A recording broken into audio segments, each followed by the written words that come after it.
Long ago, in a village by the wide, shimmering ocean, lived a young fisherman named Kofi. Kofi was strong and kind, and though he didn't have much, he was loved by everyone in the village. Every day, he would take his small boat out into the deep blue sea to fish, and he would always share his catch with the villagers, especially the elders and children. Far beyond the waves, in the kingdom beneath the sea, lived a beautiful goddess named Nyana. She was the goddess of the ocean, with skin like golden sunlight and eyes as bright as the stars. Nyana ruled over all the sea creatures and controlled the tides, but sometimes she would grow lonely. Though she was a goddess, her heart longed for love and adventure. One evening, as the sun was setting, Nyana rose from her watery palace to watch the world above the waves.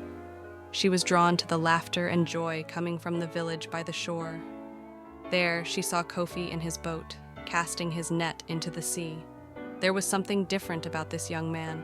He worked with grace and treated the ocean with respect, unlike the others who only took without care. Nyana was curious, so she swam closer, watching him from beneath the water. Kofi sang while he fished, and his voice was gentle, calming the waves around him. As Nyana listened, she felt something stir in her heart. She knew she was falling in love with the young fisherman. The next day, Nyana decided to meet Kofi. She transformed into a beautiful young woman with long, flowing hair like seaweed and a dress made of shimmering shells. As Kofi was tying his boat to the dock, Nyana approached him. "Hello," she said, her voice as soft as the wind over the water. Kofi turned and was stunned by her beauty. "Hello," he replied. "Who are you?" "I am Nyana," she said with a smile. "I've been watching you for some time. You treat the sea with kindness, and for that, I am grateful." Kofi blushed, unsure of what to say. "The sea has always taken care of me, so I must take care of it too." Nyana was even more enchanted by his humble words. "Would you like to walk with me by the shore?" she asked. For many days, Nyana and Kofi spent time together. They walked by the beach, talked about the wonders of the ocean, and laughed under the moonlit sky. Kofi was falling in love with Nyana, but he didn't know her secret. He didn't know she was a goddess. One evening, as they sat by the shore, Nyana grew quiet. She knew she had to tell Kofi the truth. "There's something I must share with you," she said. "I am not just a simple girl from the sea. I am Nyana, the goddess of the ocean." Kofi's eyes widened in shock.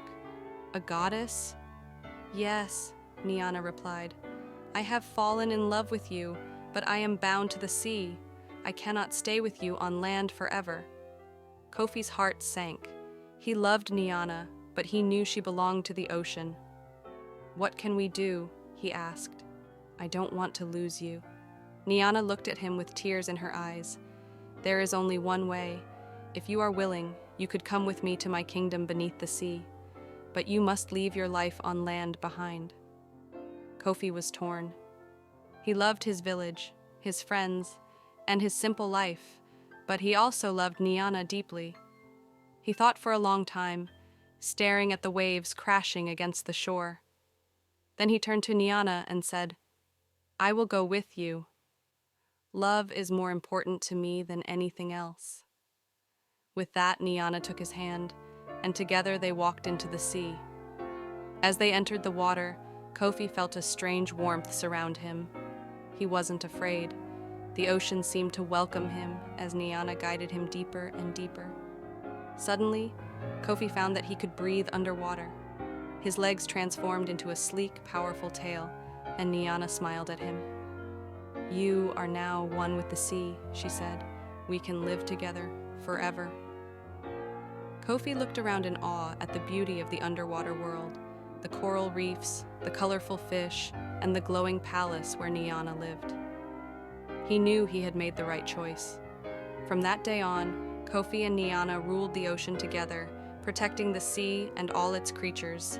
The villagers often told stories of the young fisherman who had disappeared into the sea, and sometimes, if they looked closely at the waves, they could see two figures swimming together. One a beautiful goddess, the other a brave young man who had given up everything for love. And so, Kofi and Nyana's love story became a legend, reminding everyone that true love can overcome any obstacle, even the depths of the ocean.